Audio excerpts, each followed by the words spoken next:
Ladies and gentlemen, at this time we're going to begin the funeral service of Dolores Breitberg. Rabbi Karyn Kedar from Congregation B'nai Jehoshua Beth Elohim, Emerita, will be officiating. Please take a moment to be sure that your cell phones have been turned off, and we welcome those of you who are joining us via live stream. At this time, the rabbi is going to approach the family to perform the ancient ceremony of Kriya, of tearing of the ribbon.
We begin with the Psalms. Esainai el harim me'ayin yavo Ezri, I lift my eyes to the mountain. What is the source of my help? Ezri me'im Adonai oseh shamayim va'aretz, my help comes from God, who is the maker of heaven and earth. God will not let your foot give way. Your protector will not slumber. See, the protector of Israel neither slumbers nor sleeps. God is your guardian, your protection at your right hand. The 23rd Psalm. The Lord is my shepherd, I shall not want. He maketh me to lie down in green pastures. He leadeth me beside the still waters. He restoreth my soul. He guideth me in straight paths for his name's sake. Yea, though I walk through the valley of the shadow of death, I will fear no evil, for thou art with me. Thy rod and thy staff, they comfort me. Thou preparest a table before me in the presence of mine enemy. Thou hast anointed my head with oil, my cup runneth over. Surely goodness and mercy shall follow me all the days of my life, and I shall dwell in the house of the Lord forever. In the rising of the sun and its going down, we will remember her. In the blowing of the wind and in the chill of winter, we will remember her. In the opening of buds and the rebirth of spring, we will remember her. In the rustling of leaves and the beauty of autumn, we will remember her. In the beginning of the year and when it ends, we will remember her. When you are weary and in need of strength, you will remember her. And when you are lost and sick at heart, you will remember her. When you have joys you yearn to share, you will remember her. As long as you live and you tell the stories and share the blessings, you will remember her. We say with the book of Job, Adonai Natan v'Adonai lakach yehi shem Adonai mevarach, which means God has given and God has taken away. Blessed be the name of God. She was strong, and her will to live was very strong, and nothing less than God could take her away. And as an ancient people, we are well acquainted with the shadows and the grief. Death and sorrow are not strangers to us, yet the centuries teach us this, that there is blessing in a good name. And Dolores had a good name. So we say with Job, Adonai Natan, God, you have given us somebody who was very precious. For all that was beautiful in her life, particularly on this weekend, we offer thanks. Adonai Lakach, and God, you have taken away. So we pray for strength, that our hearts may become an altar of blessing, and we can say, Yehi Shem Adonai Mevarach, Blessed be the name of God, now and forever. I'm going to invite Phyllis to say a few words. For us at BJBE, would always look at Phyllis and Dolores together, sitting next to one another during services, and we'd say, wait, how are they related again? Right? I finally got it. Okay, well, I'm going to tell you how. I know. I have no doubt. But finally listening to Fred, I thought, oh, right, now I understand how you're related. Here you go, babe. Okay, well, everybody knows. I'm Phyllis Stopek Steiner. I'm Dolores' niece. Love doesn't die, and memories don't die unless they're shared. I'd like to share some with you.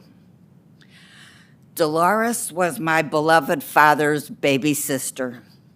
Herman was 20 years old when she was born. February 12th, he never forgot her birthday, and neither did I. He adored her. When she was 4 years old, she was a flower girl at Herman and Lil's wedding, at my parents' wedding. Now, at the age of 12 or 13, I was 2 or 3. There's only 10 years between us. She was my babysitter. She played with me and read me stories.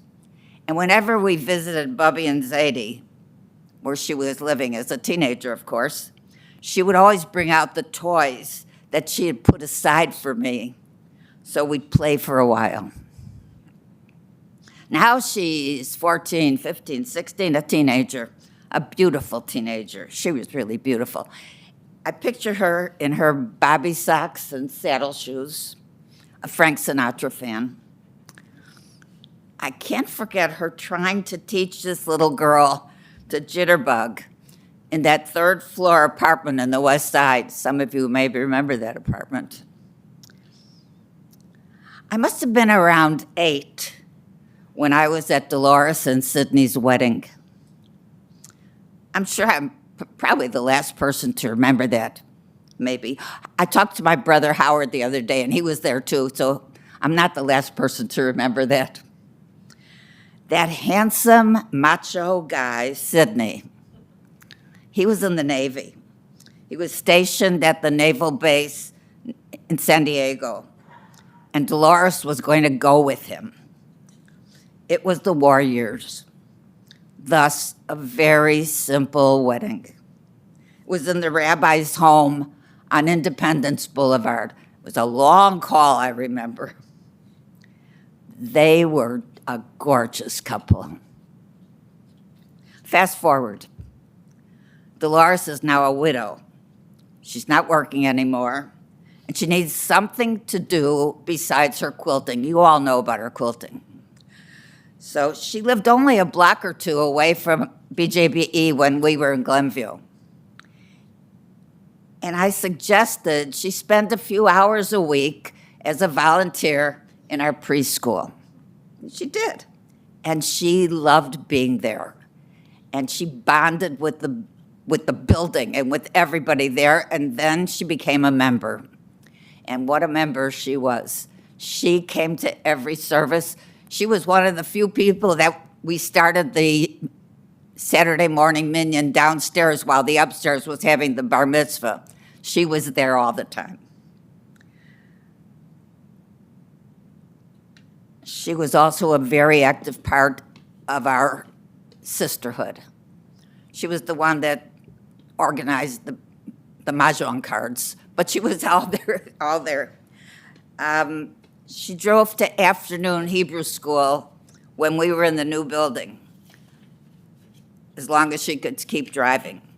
She was the person that sat in the hallway, beautiful hallway, in front of the office. She was the one to make sure that every student that was getting picked up early was there on time. You're nodding your head because you remember that. And sometimes there wasn't a kid runner to go get there, so Dolores would drop everything and run to the classroom where that kid was supposed to be and get him out of there so that he could be picked up on time. She took her job very seriously. About 11 years ago, at the age of 89, which I thought at the time was pretty old, but now I realize 89 is not so old. Dolores became a Bat Mitzvah, and she chanted Torah. As part of our year-long adult B'nai Mitzvah class, I was the teacher. She bonded with the other members of the class who will never forget her enthusiasm. She was still sharp, and as some of my other mahjong players are here, she was part of my regular mahjong group. Some of the people in that group were 20 years her junior. She was sharp enough, and I remember her keep saying, "Count your tiles," because so you're all nodding your heads. I want you to know what a part of BJ she was. So many of you are here, and I'm so happy to see you all.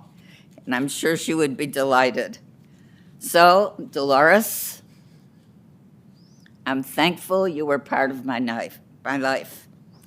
In your eyes, I was always that cute little girl.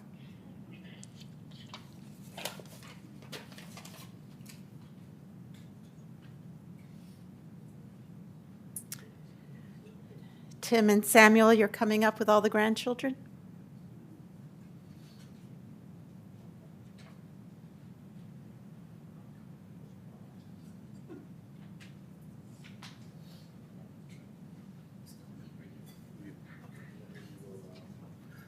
I guess we'll all just squeeze.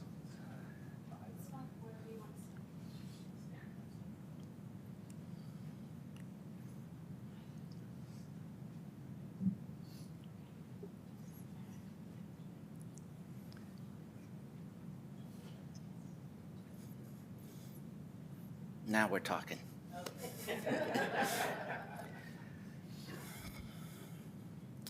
So, hi, I'm Tim.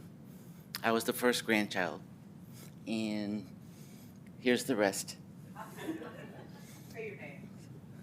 Suzette, the second grandchild. Samuel, the last one. Leia, somewhere in the middle. Brandon also in the middle. Danny, same. Ted, same. Joey, honorary / miracle Joe. Perfect. So, I was lucky enough to live and work close to where Bubby lived. So I would be able to check in on her pretty often. And do I need to be in closer? Okay. Okay. Is it okay? Okay. So I would check in on her, and she was doing good. But to make sure that she was doing good, you'd always have to open up the freezer and check if there was ice cream in there. And if there was ice cream in there, you knew things were okay. And one time I was visiting, and I opened up the freezer to check, and there was no ice cream. And I got a little upset. But I went, "Bubby, what's going on? There's no ice cream in here." And she just smiled and said, "Well, I'm into marshmallows now." And she opened up a cabinet, and there was 3 different bags of marshmallows. And I knew it was okay. So I just want everyone to know that if ice cream's not doing it for you, maybe it's time to get into some marshmallows. All of us have stories like this, and you'll catch us, ask us, and you'll hear one. Sam?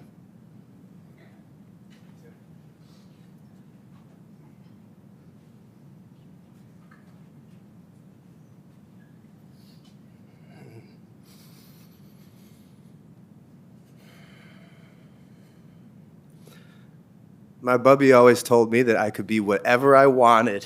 I just want to be strong right now.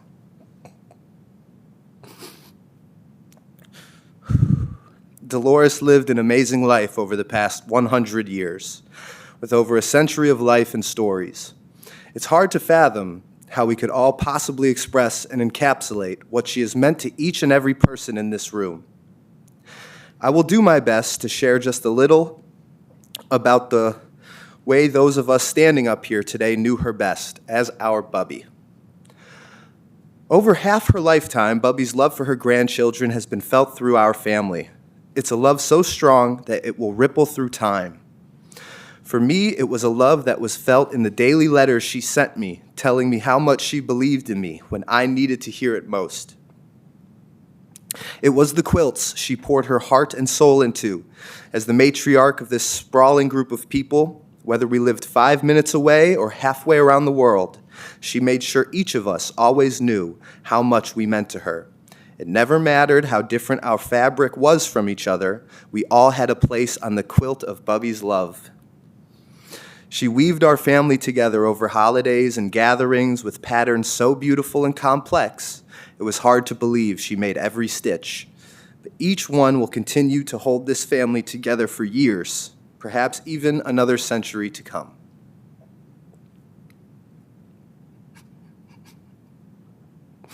Bubby's smile is what will stay with me the most. She would just light up, especially when there was a baby around.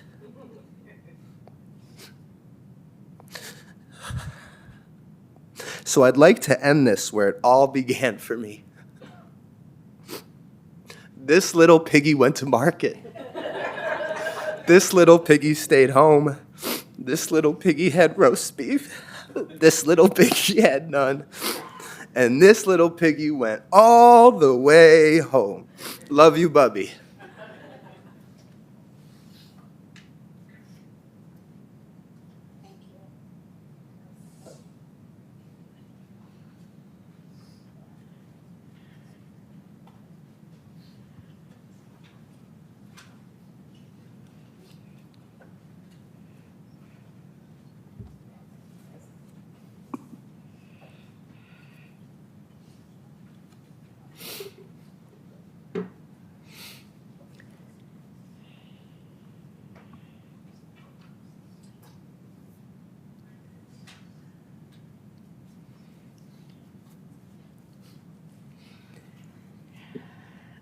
You couldn't see yourselves, the grandchildren, but I can't tell you what you did for us to see you. There isn't a person here that didn't look at you and think, oh my gosh, I hope that happens. I should live 120 years. But that my grandchildren would stand at attention to honor and to salute and to bear witness to the love that I gave. What you did just by standing there was extraordinary. And I know some of you wrote a few words. I'll read them in a minute. Phyllis, my guess is that you, and of course your father, but you have more of the stories than I heard the other day when I was talking to Fred and the family. But I got a little bit, and it's now on you to tell more and more of those stories. I was trying to fill in the blanks, and I was trying to remember what Dolores used to tell me. But you have to know that we didn't know her as Dolores. We knew her as Mrs. B. And that's what your father called her? Yes? No? No. I don't know how we got the name Mrs. B, but we know her as Mrs. B. We'd have to wait, what's her name again? Mrs. B. So, Phyllis, the family needs to hear those stories over again. So I know just a little bits and pieces of it. There was David and Dora, and they were from Poland. And that's all I know.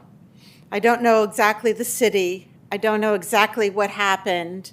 You weren't clear on the details. You'll fill in some of those blanks. But there was Herman and Evelyn and Bernice. And then David came to America. And they were separated 8 or 9 years. So just pause there for a second. The details of what that was like, I don't know, and you didn't know. And the truth is that generation didn't so much talk about it. But I know, as a teacher of Jewish history, that it wasn't easy. I know what was going on in Poland during those years. The pogroms, the anti-Semitism, the poverty, the fear. And Dora was alone with 3 small children. Now, I don't know what life was like for David, separated from his family, but those were tough years, and it couldn't have been easy. And he was alone for those 8 or 9 years. And then they were together. And then came Harry, and then came the baby girl, Dolores. Now, Dora never really acclimated to the new world, which is a very typical immigrant story. She spoke Yiddish. She probably looked old world. The kids were probably a little bit embarrassed. They probably understood the Yiddish. Your father's generation probably spoke the Yiddish. And they were poor because everybody was poor. And Dolores would go, as the story goes, with 25 cents. I imagine her as a little girl with a fist, not to lose the precious quarter, to go buy food, meat for the family. And she would do it, as all of us imagined, saw her stand very dignified, in a dignified way, to bring food home to the family. But they were thrifty. And as things got better, that kind of became a joke in the family. You know, stingy, thrifty, but in those days, that was survival, that you were able to count your pennies and to get along and to survive. Doris meets Sydney. Phyllis, I loved the image of the 2 beautiful couple being married, and I love that you remember. He enlisted in the Navy. One of the stories that they filled in that they got married just before D-Day, and there were all these horns and what seemed like celebration, and for just a moment she thought, oh, maybe he's not going to go overseas. But he did. And he died very young, 66, widowed for 44 years, with children. So we will also remember how, or think for a second, how that must have been difficult and lonely to be that way, alone. And you called her the matriarch of the family, though her cooking was not her stellar thing, but she said she was a good mixer. Creamy coleslaw, potato salad. When you were telling me, I had the image of her mixing that creamy coleslaw. And of course, very crafty, the famous quilts. I just want you to know that my grandchildren have Mrs. B's quilts. When they were born and they lived in Israel, she said, Rabbi, always called me Rabbi, Rabbi, here, take these quilts to Israel with you for the grandchildren. And I would go and try to tell my kids who Mrs. B was exactly that was giving them the quilts, but they were wrapped in them for a long time.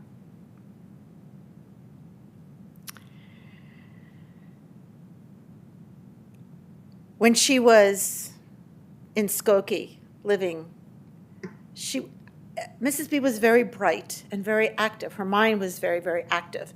And you would see her in the home doing her puzzles, and you would come in to visit her, and she wouldn't look up until the last piece of the puzzle was put into the place. You told me a little bit about Passover, how that was kind of funny with everybody with different Haggadahs, but you got through. You got through it. And Phyllis, as you said, she became a standard of BJBE. Sandy, who was here, ran the preschool, and the teachers loved her. She was very, very helpful.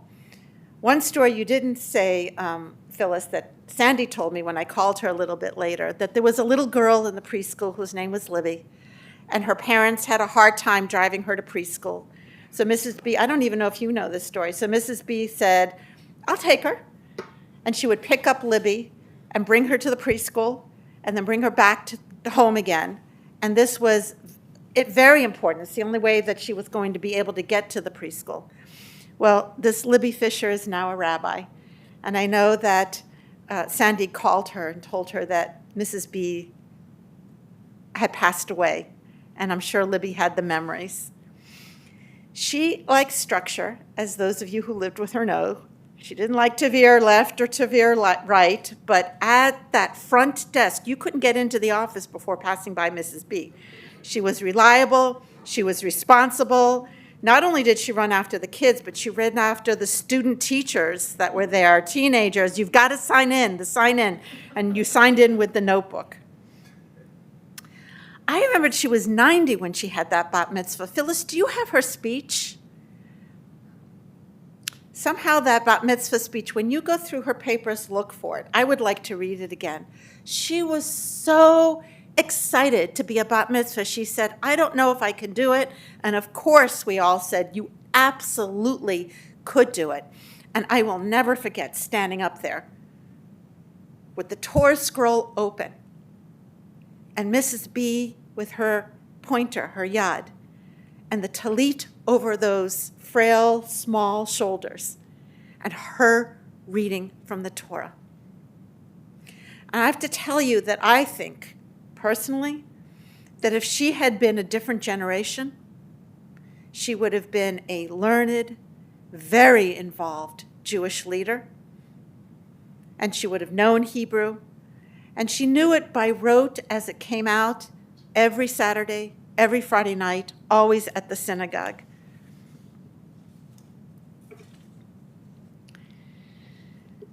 You know, growing up is growing up. And growing up during hard times is growing up during hard times. And every family has a story to tell.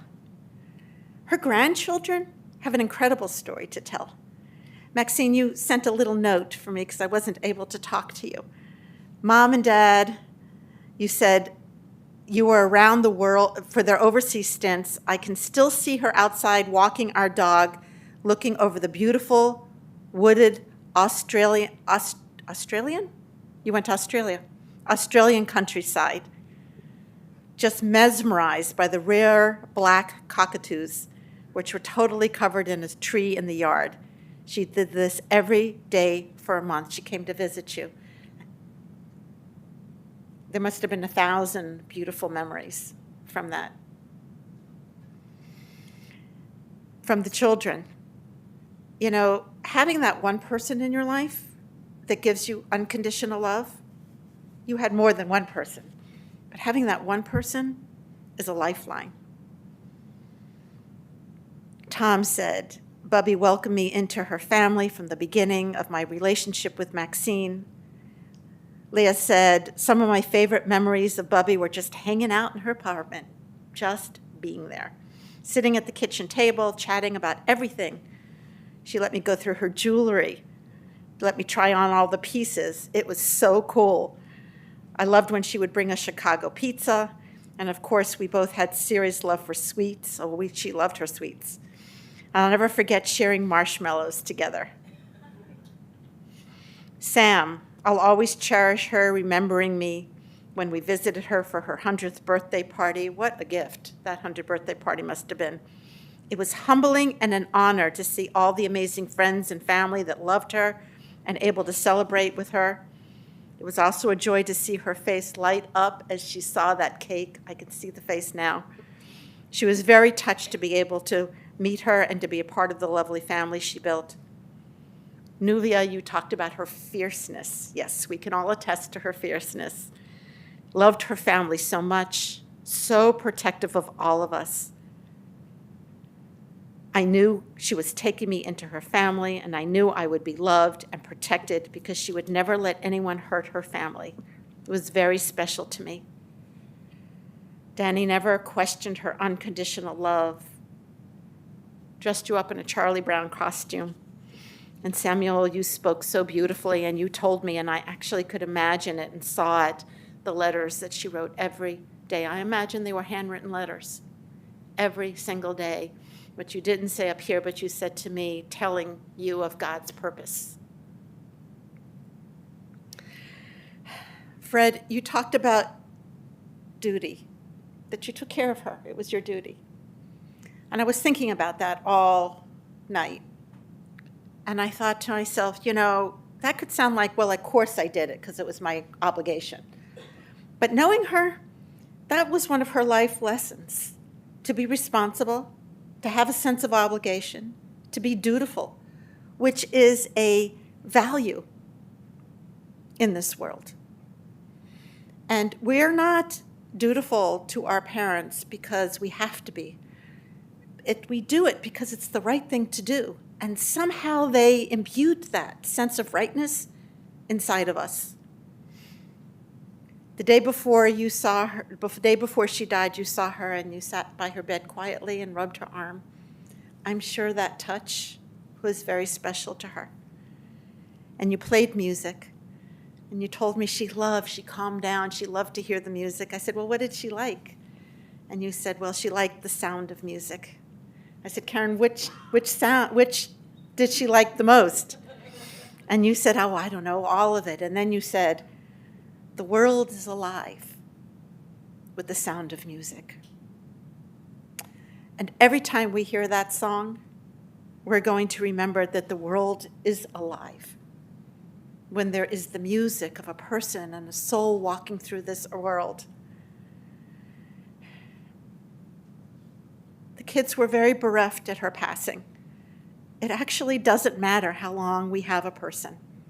The loss is profound and forever. And Fred, you kept saying, well, it's a balance in life between mercy and blessing.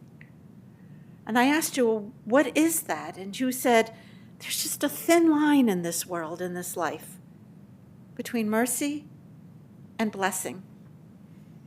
In Hebrew, the word for mercy is chesed. It also means grace. And in the psalm that I read when I first got up here, the 23rd Psalm, it said, surely goodness and mercy, chesed, will follow you all the days of your life.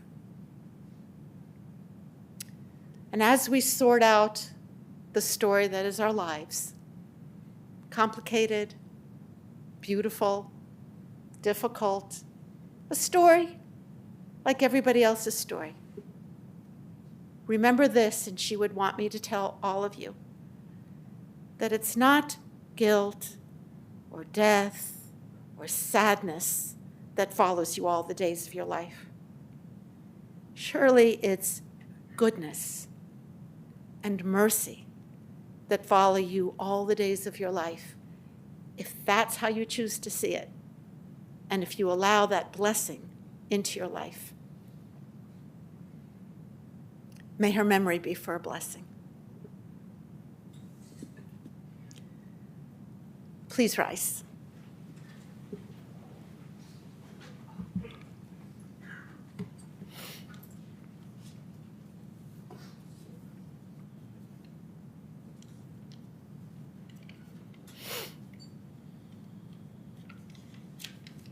El Malei Rachamim, Shochem Baromim, Hametzeh Menucha Nachona Tachat Kanfei Shechina, Im Kedoshim V'Tohorim, Kezohar Kia Masirim Et Nishmat Dolores She'alach Alcha La'olama, Baal Harachamim Yasdera B'Seter Kanafav La'olamim, V'Yitzor B'Tzor Chaim Et Nishmata, Adonai Hu Nachlata V'Tanuach B'Shalom Al-Mishkava V'Nomar, Amen, which means, compassionate God, eternal spirit of the universe, grant perfect rest in your sheltering presence to Dolores, who has entered eternity. O God of mercy, let her find refuge in your eternal presence and comfort in the shadow of your wings. Let her soul be bound up in the bond of everlasting life. God is her inheritance. May she rest in peace, as we all say, Amen.